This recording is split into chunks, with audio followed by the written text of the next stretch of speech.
Hello, everybody. My name is Bede, and I'm a student of Swami Dayananda.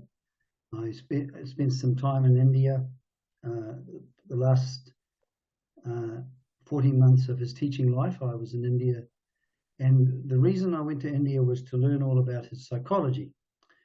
And it's a God-centered psychology, and it's extremely impressive. And when before I left, I had lunch with Swamiji, and I said to him I was thinking of developing a method of psychotherapy or counseling based on his work. And I now, after 10 years, have arrived at a point where I think that I've, in one sense, done that. And this is what we want to discuss. Now, this here I'd like to introduce you. His name is Joe. He's a friend of mine, and for the last year and a half, we've been talking about Swami Dayananda's psychology. Welcome, Joe. Hi, Bede. Hi, Bede. Good to see you. Okay. All right. So, what I want to go over is an understanding. You see, when I say Dayananda's psychology, I don't mean an object or a study over there that I learn about and learn all the details and get, which is the usual Western academic way of looking at things. What Swami Dayananda provides for us is a way that he unfolds facts of human existence, which is the teaching, which is the revelation of what our human life is. And then what that enables us to do is that we can then look at our life, our daily life, in the light of his teaching. So in other words, we don't study his teaching to understand the teaching. We use his teaching in order to see our life, our daily life, and all facets of it in a clearer and useful way. So it helps me to examine myself. Yeah, it's a tool in which I can examine myself. And this is the important thing, because I need to be able to see my life accurately.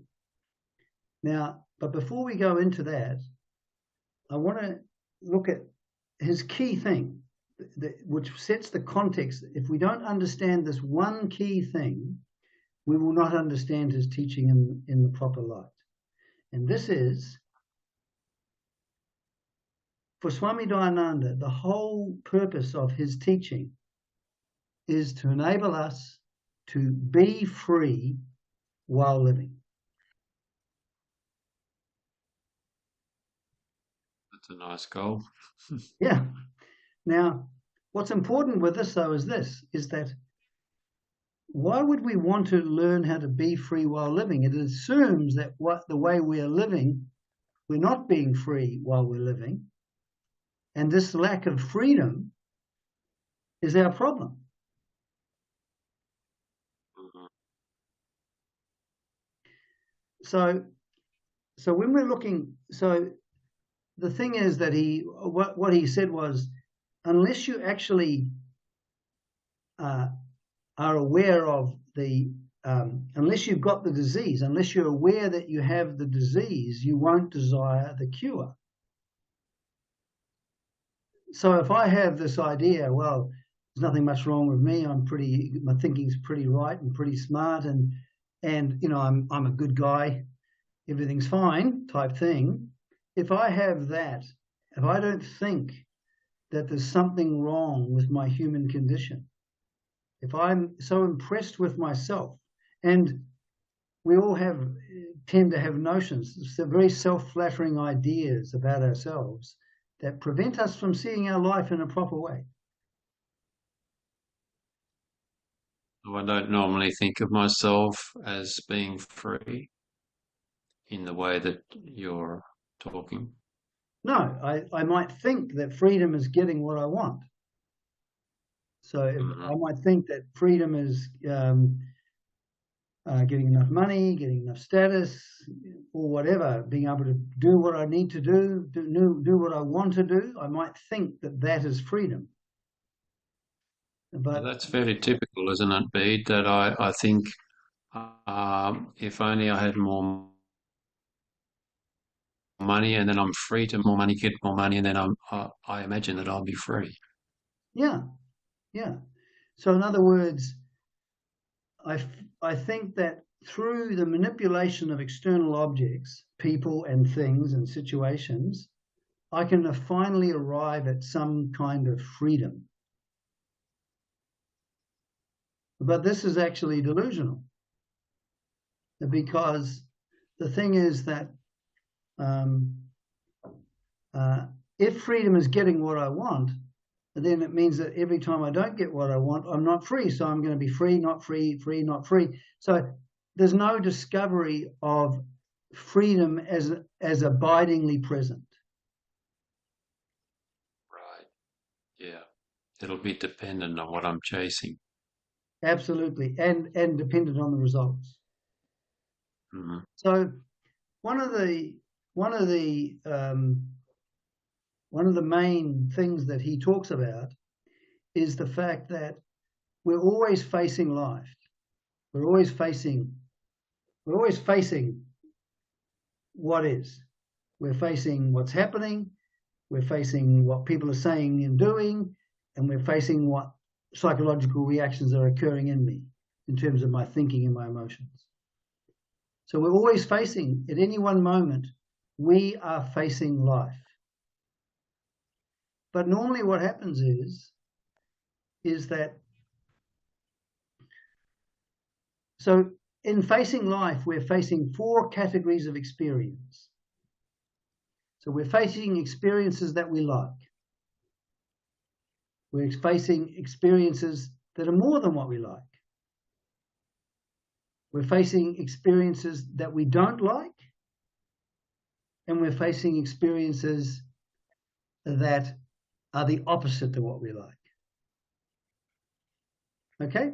We can't avoid those 4, can we?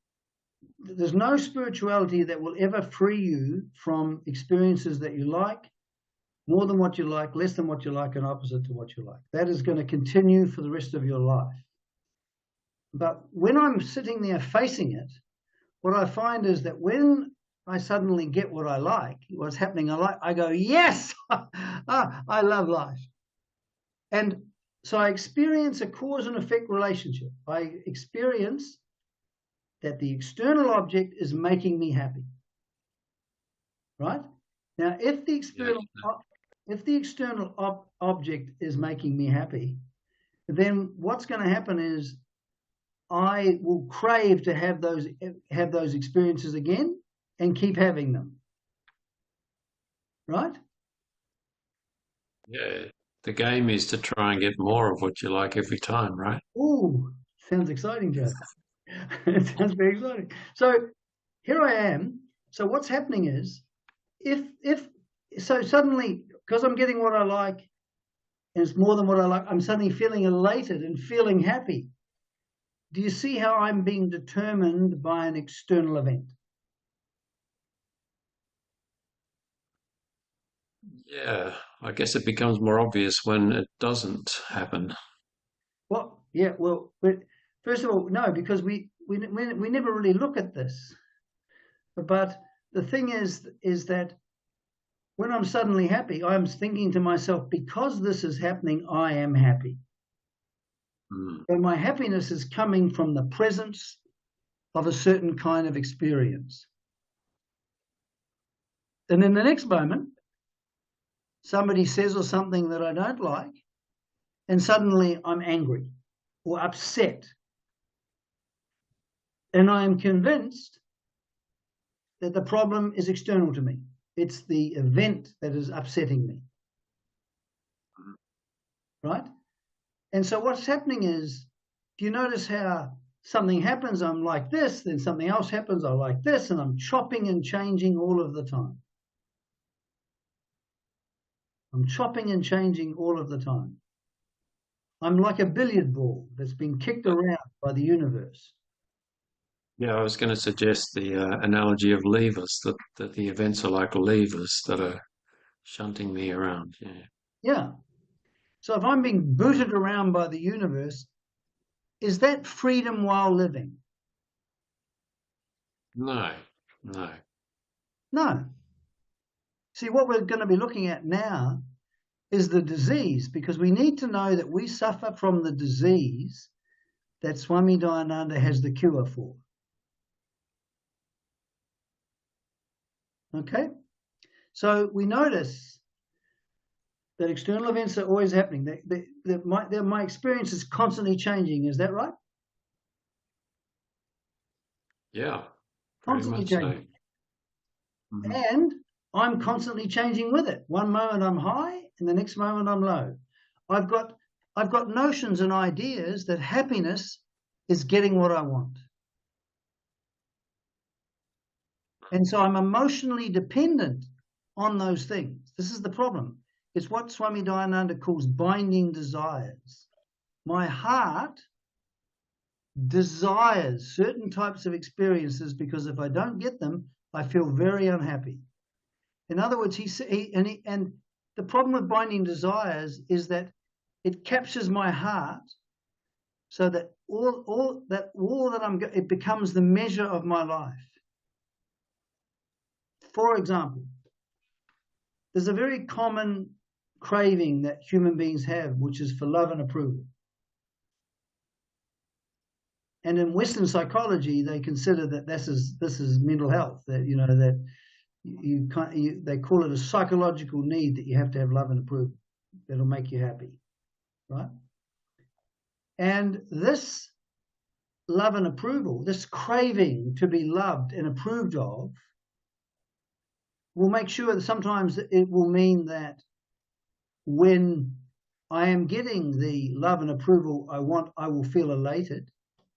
So, for example, let's say, I've got a desire for love and approval, and you come along and you say, Bede, I hate to be critical, but oftentimes you're a bit of a jerk, right? And then suddenly I feel this intense agony in my heart.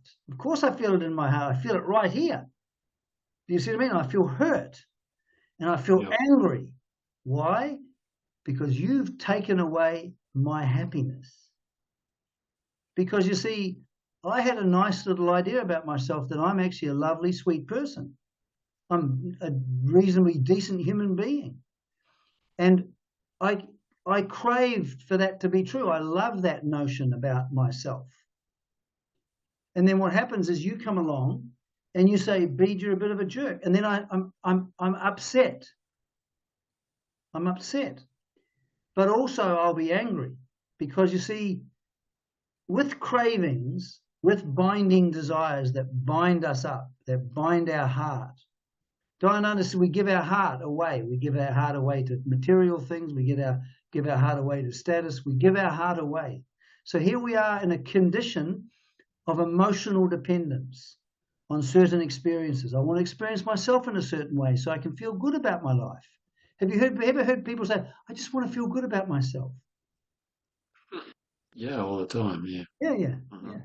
And it's considered mental health. If you feel good about yourself, that's something good, right? The basis of a lot of self-esteem, isn't it? I Yeah. want to feel good about myself, the measure Yeah. of myself. Yeah. So what happens is my binding desires become the context for my life. Mm-hmm. Right? And so what happens is here I meet you and you call me a bit of a jerk. And then suddenly, how am I going to see you? If you call me a jerk, what is the type of thinking that's going to happen in me that's going to come alive when I look at you? That you'll think Joe's a jerk.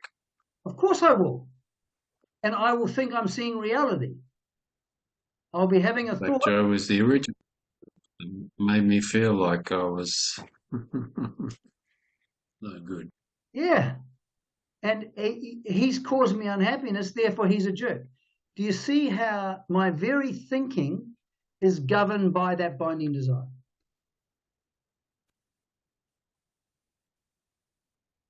More formally, you could say that my cognition, my way of seeing you, is a function that serves that craving to be liked and admired and be seen as a nice person.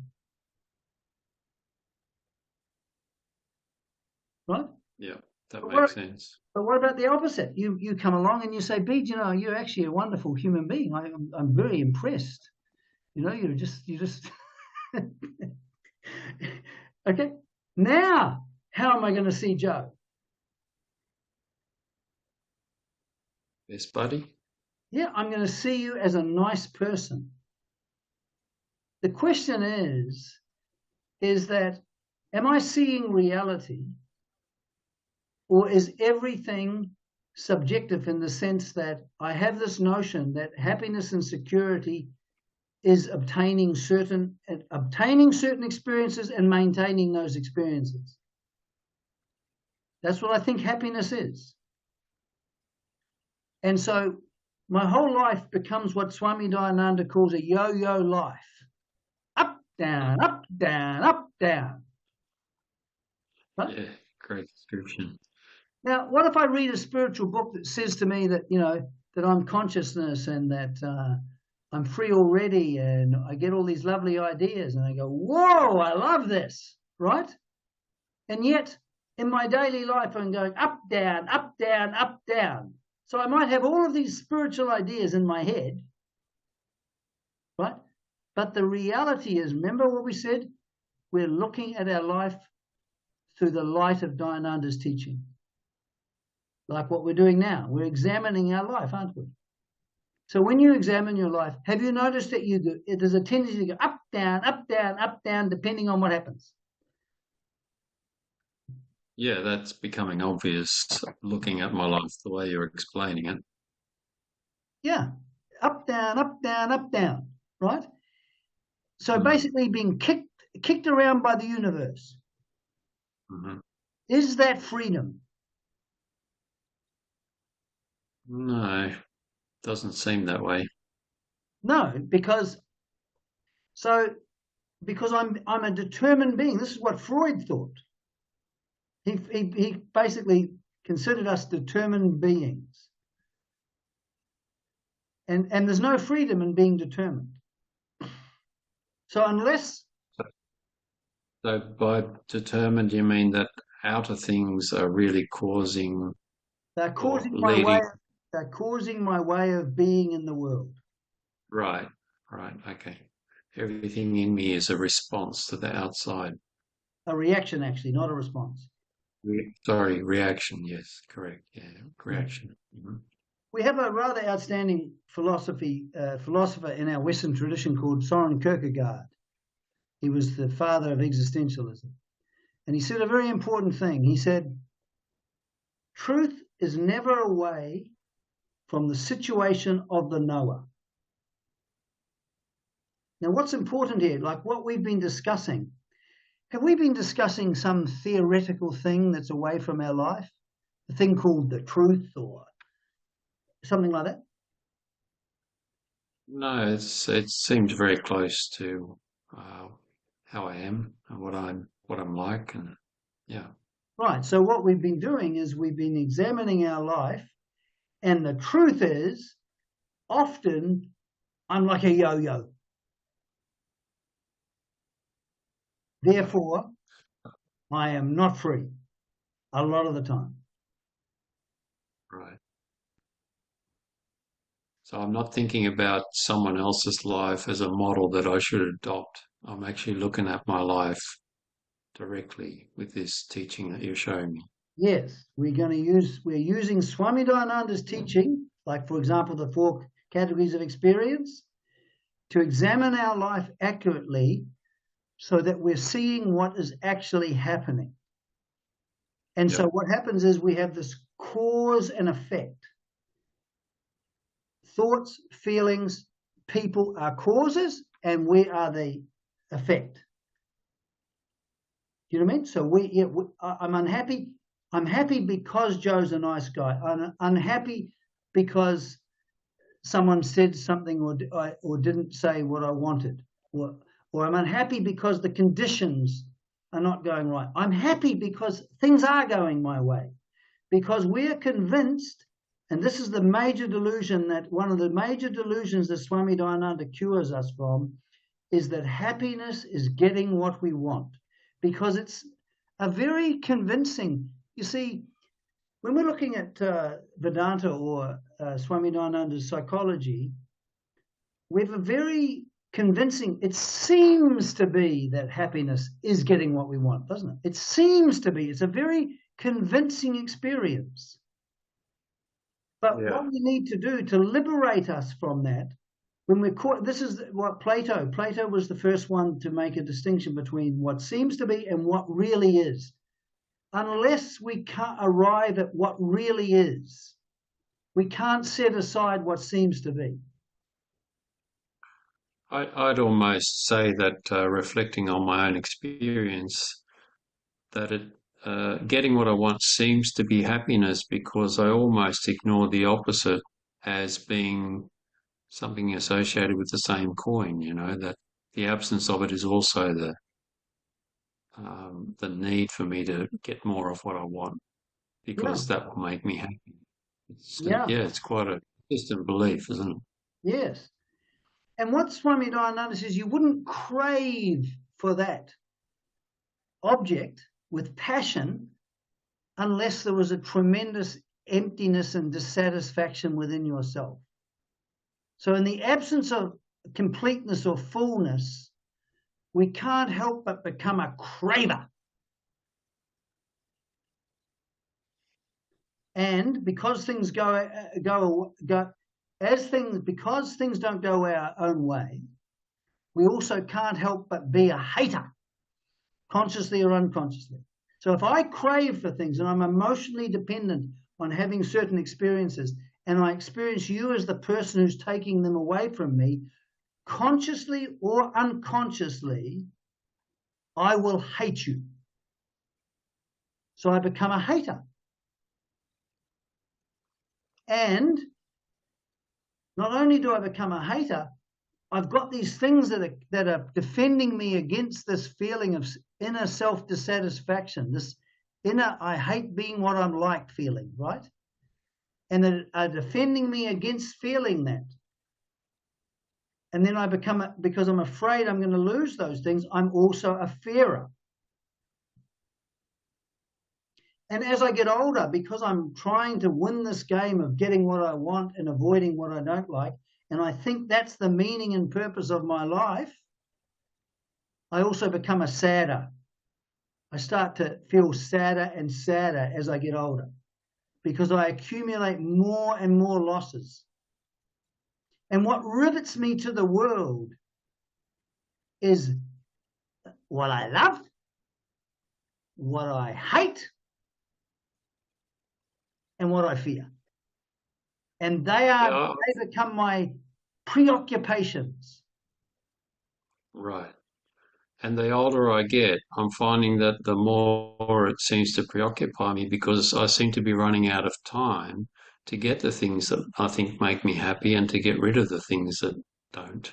Well, we see, because I believe material things, which are experiences, and because I believe that what I am is an object amongst other objects in the world, I'm just simply a physical body with a psychological component. All I can factually look forward to, my destiny is already set. It's old age, sickness, and death. Yeah. And hence a tremendous fear. Because the thing is that as we get older, we start losing things that we like. We like physical strength. We like youthful appearance. Do you know what I mean? We like the fact that we're going to live for the next 30 years. But when we hit our age, that's not the case anymore. So there's replacing it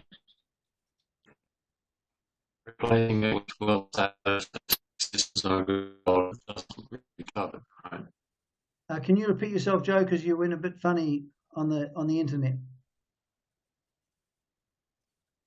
Okay, I'm saying that replacing that youthful strength and health with assets, wealth, status, and so on, that and success, that doesn't really replace it inwardly, does it?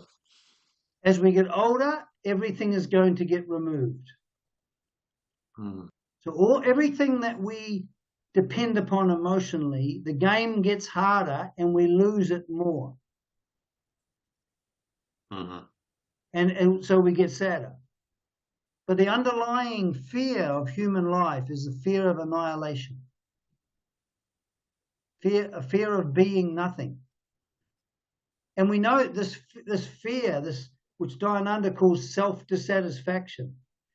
Our whole life is a movement to deal with that self-dissatisfaction through physical material experiences.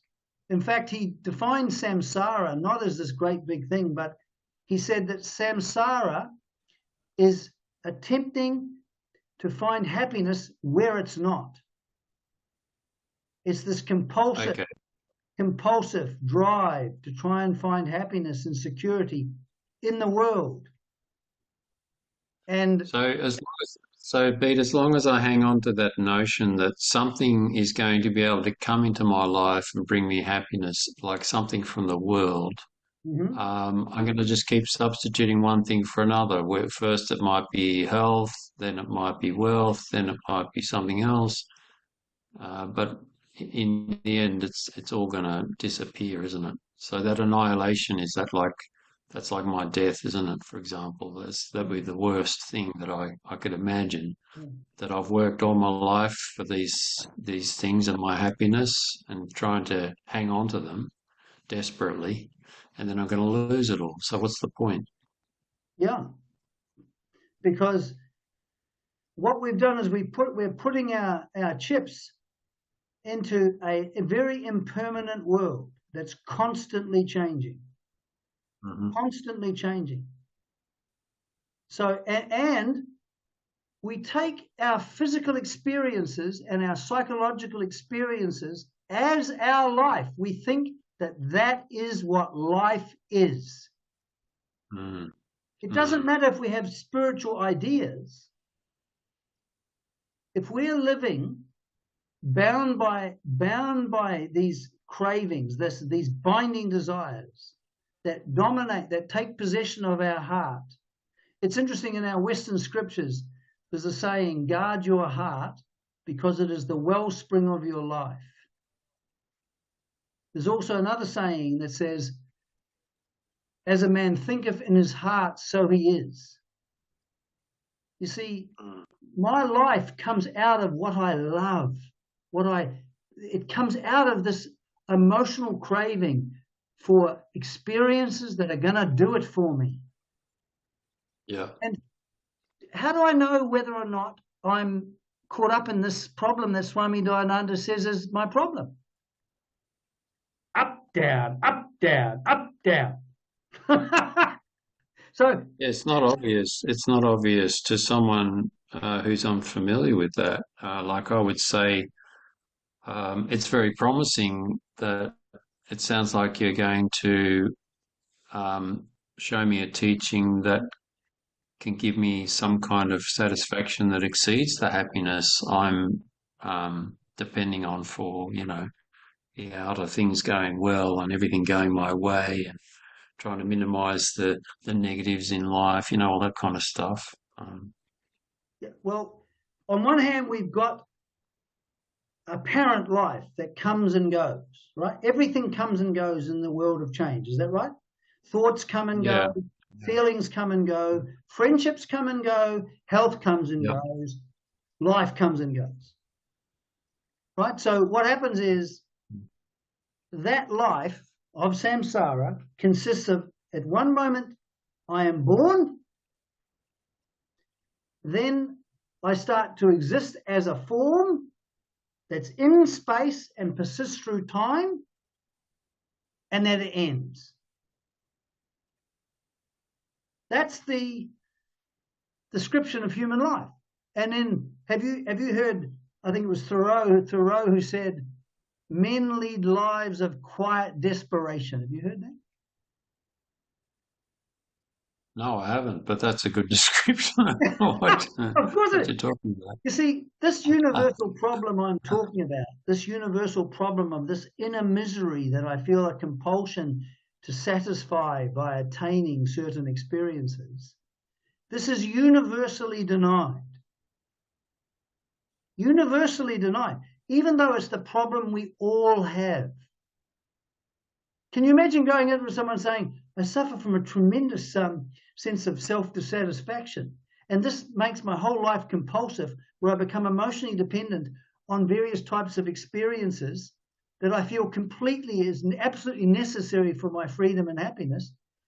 I would never say that, because social life that we live in, conventional life, is all about the drive to be a good look in my own eyes and in the eyes of other people. That is the compulsion. And we have to admit that. If you know, in social life, we can see how much bragging happens, right? Subtle bragging, right? Yeah, sure. But we have to, Sure. we have to look good. We subtly brag about what degrees we've got, or we brag about and if we meet a person who's not a very good bragger, who is obviously bragging, we can't stand them. Of course we can't. You got to be subtle when you do it. You got to remain subtle. you've got, you've got, you've Subtle got, bragger. you've got to present. There's a book Yeah. called The Presentation of Self in Everyday Life, which was written about in the 70s. A very interesting book. It was about Okay. the theatre of life. But Yeah. so, And so I find that advertising is constantly using these notions of how I live my life and what I look for all the time, isn't it? It's kind of fueling my delusion in that sense, is it well, you see, not? when you've got emotional dependence, you can be seduced. It makes you Right. just, it makes you Right. seducible. It makes you Okay. seducible, right? Because if you think about what Right. happens with cravings and things like that, the three things that will occur will be you'll get seduced by things, you'll get provoked by things, and you'll get intimidated by things. Can't help it. Right. Right. And we don't want to look at this inner state out of which our life comes. When we look at ourselves, we have thoughts about ourselves. Oh yeah, I'm a nice guy, I'm pretty good, and I got my bad points. But we build up a picture that resists this empty, pathetic, craving, empty human being desperately trying to fix themselves up by acquiring certain experiences. So we build up a lovely picture. Have you ever wondered why vanity is so tenacious? Like so tenacious? It's because it's a defense against this pain.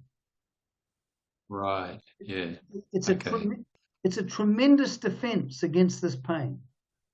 So me looking good and me believing that I'm looking good is fueling my upbeatness, my happiness, my right. It's the problem is like a rubber band. You move away from the self dissatisfaction, you get so far, then you're back again, and then you move away, you're back again. It it. But we really need to look at our human situation in the right light, because if we don't look at it in the right light, if we don't look at it truthfully, like what Swami Dayananda says, you will not desire the cure that he has unless you see that it addresses practically the disease that you are suffering from. The disease you are suffering from is a bubbling, ever-present, abiding self-dissatisfaction. Because you see, when we're cut off from reality, isolated from the true and the real, or isolated from God, alienation from what he says Ishvara, because that's the Hindu term for God. When we're cut off from that life, light, and fullness that is God, we can't help but be empty. There's no chance of happiness. So unless we discover we've got this very transient life, but unless we discover eternal life as a fact to be appreciated, we're in big trouble. We can read books about it. Oh, yeah, there's God and there's eternal life and, you know, there's this, that, and the other thing. Yep, I'm consciousness and, you know, all of that. Whoop-de-dee-doo-dee-dum. If I'm up, down, up, down, up, down, up, down, I have not awoken to God as a fact to be appreciated. Does that make sense? So how can we learn to accept that there is this eternal life? Are Well, you going to go into that? yeah, but I wouldn't use the word accept, because we accept or reject ideas. We have to actually awaken. We actually have to awaken to the presence of God as a fact to be appreciated. That's what he says. And this is what his teaching does, right? But I just want to go back, just unfold the mess of our life a little bit more. Sure. We hadn't finished with that, right? No. We've got this happy delusion thing, and then it doesn't go well, it does go well, and I'm pushed and pulled around. And you're saying there's something else that can happen which will no, I don't want to go into beyond. that yet. Yeah, no, I don't want to go that yet. I want to go back into the gutter, if you don't mind. Okay, go for it. Yeah. Because what he says is that human beings, and this is quite brilliant psychologically, he says they suffer from hurt and guilt. Now, let's just deal with the guilt one, right? Some people say, oh, yeah, but I don't suffer from guilt. Okay. Now, again, it might seem to you that you don't suffer from guilt. But do you notice that when you see people act in a bad way or a wrong way that you think is wrong, suddenly you have this urge to be critical and condemning of them? You ever notice that? Oh, I love that one. Yeah. Yeah. So you have this urge to go, oh my God. Sorry? That makes me feel great. Of course it does, because you see, when you are seeing someone as bad and not right, you're relieving yourself of the unconscious guilt that you have. This is Freud's brilliant work on ego defenses. So what happens is, you may not be aware of the guilt, but you're definitely aware that you might like, you know, if you're in Australia, we have a thing called a bitch session, right? Which people get together and they start really rubbishing someone and say how bad it is and how horrible it is and stuff. And by the time you end, you feel kind of omnipotent in terms of your own virtue and cleanliness, in terms of you've reached finally a feeling of having no defects. Right? Sure. That was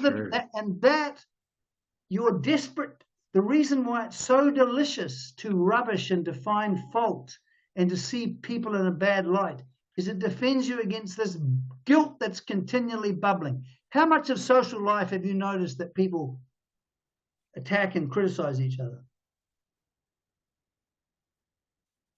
A lot every day. I think also it buries my deficiencies deeper, because I don't want to see them now that I've, gotten so high on my comparison to others. There's nothing quite like than seeing ourselves in a good light.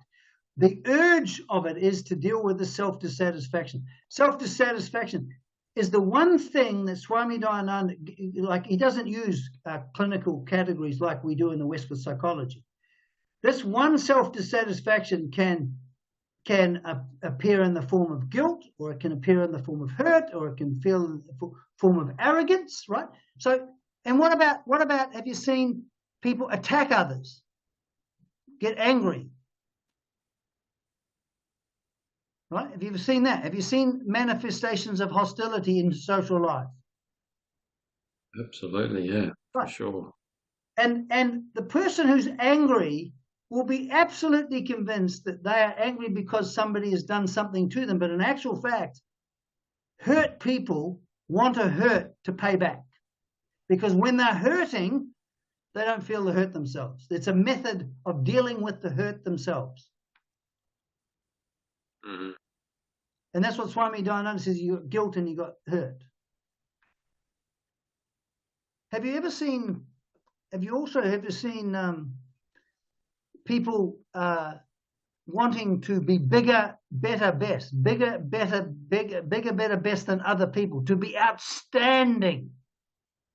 Oh yeah, to be number one, yeah, for sure. Yeah, And it's a competitive spirit.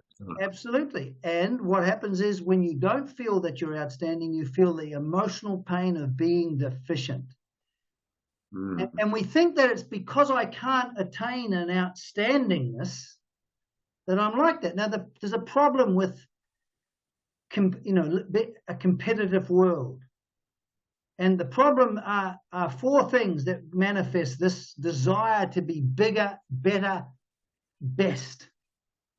And they are this. First of all, there's jealousy. So, I want to be like you. You've got a nice big car. I want to be like, I've only got a Toyota Corolla and you've got one of those nice cars, Joe, right? So I want to be in Joe's place. I want to be like Joe, right? The desire to be like Joe. This is jealousy. But then it intensifies from jealousy to envy. I want to have what Joe's got. I want to have it. Covetousness, as we say in our Western scriptures. And then it ramps up even further. Rivalry. I want to beat him. I want to beat him. I want the vindictive triumph of just coming in front of his place with my Merc. That'll do it. Why don't you try theft first? You can steal my car. No, we're getting into that. And if I can't, and if the rivalry doesn't work, it goes even more intense into malice. I want to destroy you. And therefore I might walk along your car and I scratch it with my keys. Don't you dare. Okay. So, but what happens is we have to present in our culture the face of innocence. I'm a nice guy, right? We have to keep from any of this coming out. But in actual fact, it has to be revealed. It can't unless there's an honest admission of our existential situation. We cannot shift from it, which we'll be going into next week. Okay, so what you're saying is that those dark things are always going to be there. They're just not, we're perhaps not seeing them because we're not allowing them to be brought to the surface. We keep suppressing them. We keep sort of presenting myself as... It's not called suppression. Suppression is, let's say, for example, I want to say something angry to you, and then I suppress it. That's actually quite a good thing because I'm conscious that I'm actually suppressing maybe something that would be harmful. It's what Dr. Freud called repression. It happens without our knowing. So we're a whole network of defenses that we keep this elephant in the room that's not in the room, which is the self-dissatisfaction.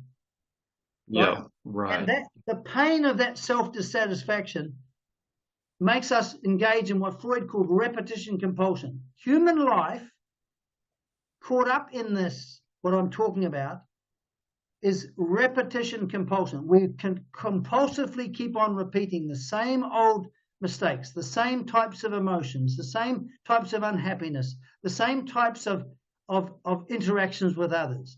And we wonder, well, why is it I can't change? Because you see, if there's not a change in the heart, there's no change. If we look at what emotion is, emotion, it means E means out, and emotion means to move. So when we're caught up in emotion, so that emotion's what moves us. Now let's face it.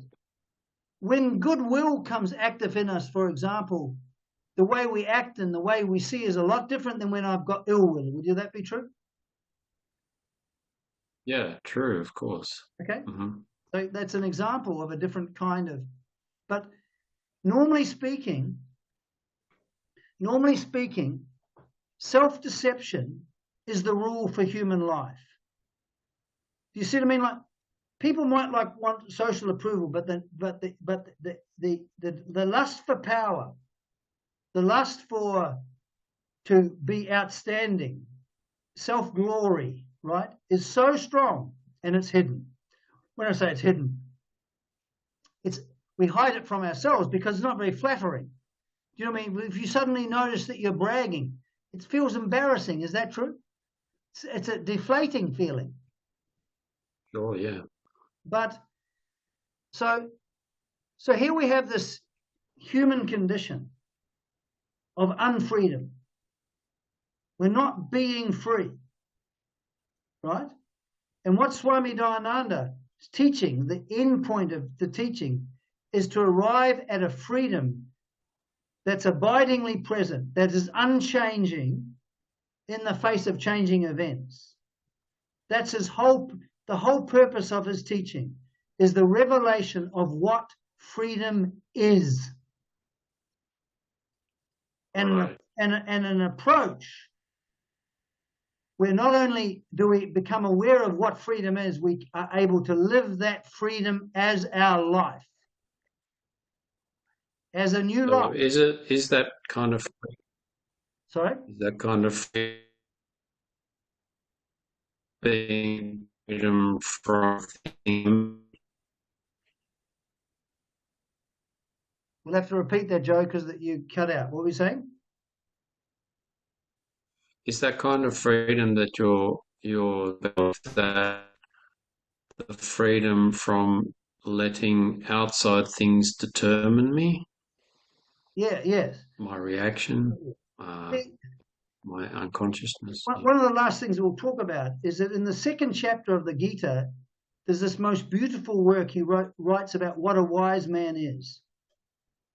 And what he said a wise man is, basically, Right. He says a wise man is someone who can be themselves without any dependence on any external things for their well-being. They can be themselves, and they're happy being themselves alone, right? It has no cause. It has no external cause. And he says this is what makes us wise. Not knowing all about Vedanta or not knowing all about Dayananda's psychology, when I am being free, which is the word moksha, which is what they mean by freedom in Vedanta, that means being free while living. So, person is in life, but is being free while living. There's something happening with the picture, by the way. But so yeah. So what we're going to be looking at is we're going to be looking at in these series of talks. We're going to be looking at how to resolve the problem of freedom, how to resolve the self-dissatisfaction that causes us to compulsively love certain and need certain experiences in order to discover a new life, a life that is free. That's going to be our subject matter. Sounds great. All right. I'm looking forward to more. So, is there any before we leave? So, what have you got anything to say? Well, it's becoming clearer to me that my notion of happiness and my notion of freedom are not really the best. Because there's more to it than what I'm, normally thinking about when I'm pursuing those things. Right. So I'm looking forward to learning more about freedom, happiness, and how to achieve that independence from being pushed and pulled by, the experiences that either satisfy or dissatisfy me. Yeah, so that sounds to me very powerful. Right, because what we're going to be dealing with is what happiness really is, not what it seems to be. And the discovery of what happiness really is, or what freedom really is the game. And this is what his whole psychology is built around. Okay, Joe. Thank you very much. Excellent. Thank you. Thank you. I'll see you next time. Okay, see you next week. Bye-bye. Bye.